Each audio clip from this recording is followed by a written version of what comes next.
Hello everyone and welcome to the second video on a one-on-one guide series about Dungeon Defenders 2. This video is focused on character progression and customization. We will cover the topics of statistic points, spheres, items, inventory, the tavern, and the different currencies. So first let's talk about statistic points. Every time your character levels up, it gets statistic points that you can distribute as you see fit every 5 levels. You can change that distribution later by resetting your statistics points, which will cost you a small amount of gold. Statistics are split in two categories, hero stats and defense stats. If you remember what has been said in the first episode of our one-on-one guide series, you know that it is best that you specialize each of your character in either hero stats or defense stats.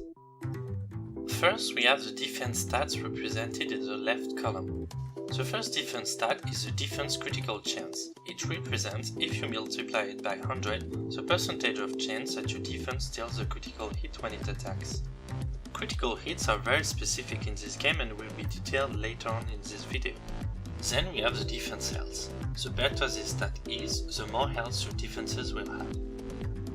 But 1 point in defense health doesn't mean that all your defenses will have 1 more health point. Each defense has a formula for each of its stats. Overall, the whole type of defenses gains a lot more health than the offensive buildings. Defense health also affects traps and auras type of defenses. Traps have more charge thanks to defense health, which means that they can be triggered more without you having to repair them. Similarly, auras have a higher pool of health, which makes them last longer without repairing it too. Next, we have the defense power. It simply amplifies the damage your defenses deal.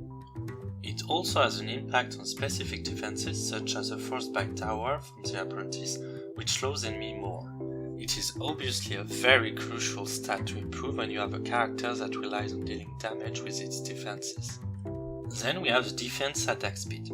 As the name indicates, it improves the attack speed or fire rate of your defenses. What is very special with this stat is that you can't improve it outside of your statistic points you gain by leveling up, while most of the other stats can be improved thanks to your items and such.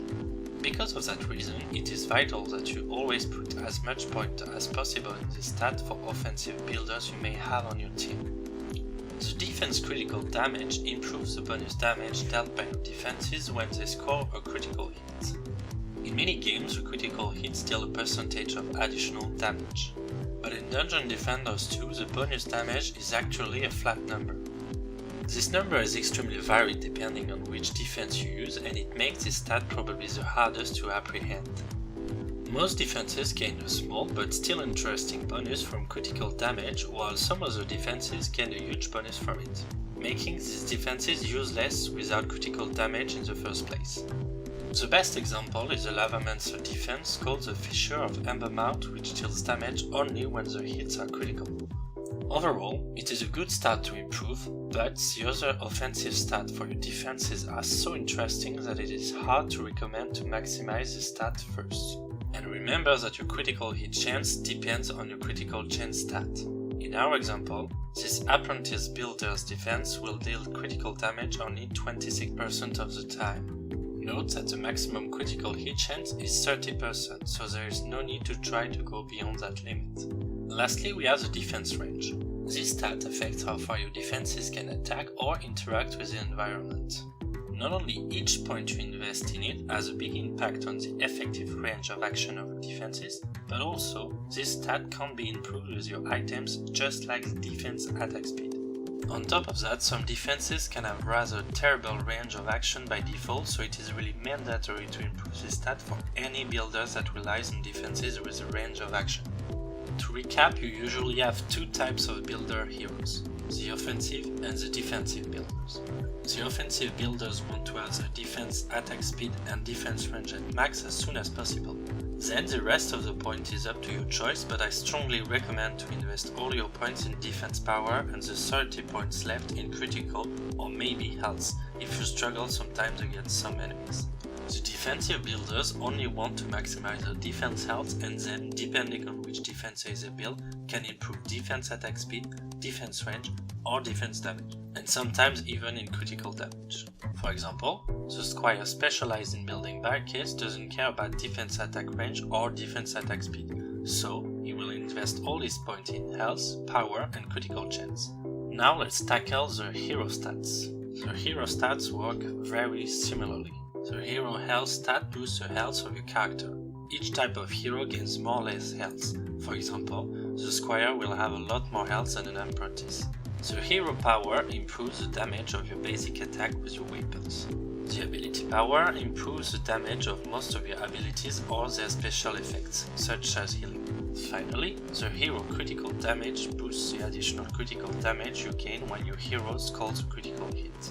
Overall, there is not only one way to distribute your points. If you have a very defensive hero that wants to attract enemies while his team kills them all, it is best to spend your points mostly in health. If your hero tends to be a glass cannon, which means that it is meant to do huge damage at the cost of having no survivability, then investing in hero damage, ability damage and hero critical damage are the best options. The best way to figure out which stats suit you the best is to play your hero and afterwards ask yourself, what am I using the most? Am I relying mostly on regular attack? Am I relying mostly on my abilities? Maybe I die too often. Maybe I am way too defensive. Maybe I am way too offensive. The two remaining stats are the physical armor and the magical armor. Both of these stats are affected only by your items, so we will detail them later when we talk about items. So now let's cover the sphere system. Spheres can be bought in the tavern and allowed to further customize your heroes. The 4 starting heroes can equip small, medium, large and uber spheres, while all the other heroes have access to maximum 4 of specific spheres related to each hero separately.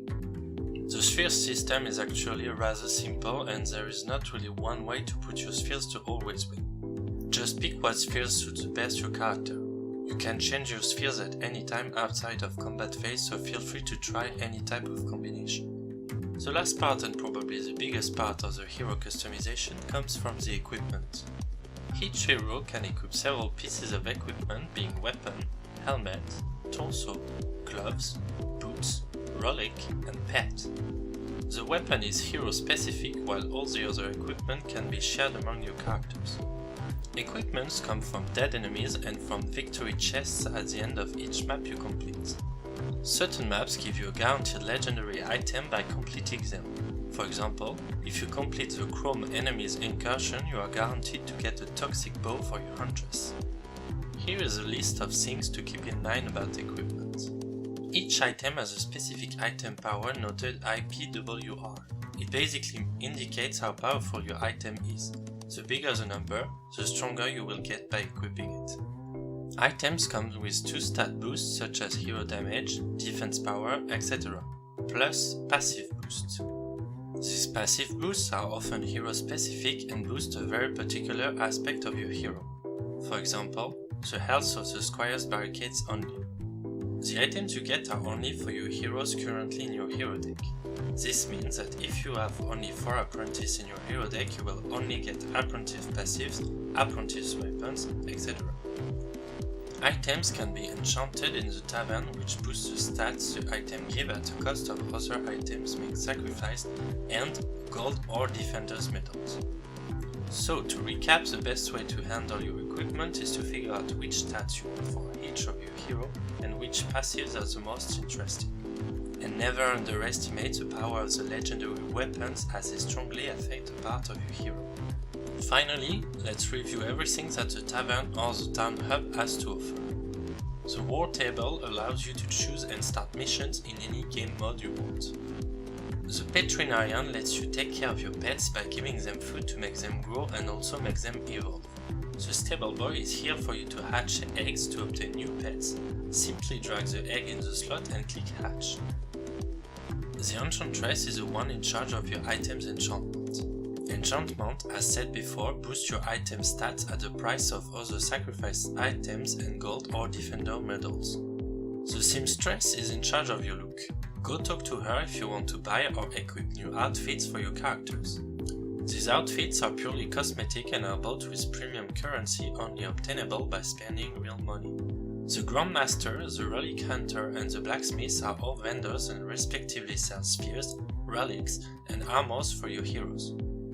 Note that the relic hunter and the blacksmith have random items to buy every time you come back. The token vendor and the treasure pirate lets you exchange special currencies, being the dragon tokens and the defender medals, for rare special items such as Uber spheres, limited edition old pets, and special consumables. So go check them out. Lastly, the scavenger lets you get back the items that may have been lost because they fell in a pit, for example. Be careful because you have only a limited amount of time to go collect your items, so it is best to go right after finishing your map. The town hub has other specific characters to interact with that will be detailed in specific videos covering this concept in depth. Now you are ready to become a real strong defender. You know the basics of the game and how to improve and customize your characters.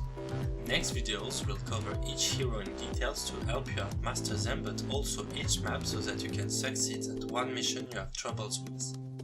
Feel free to leave comments in the section below. If you enjoyed the video, please click on the like button, and if you have any questions about the game, I will gladly answer them. See you next time and have a very good day.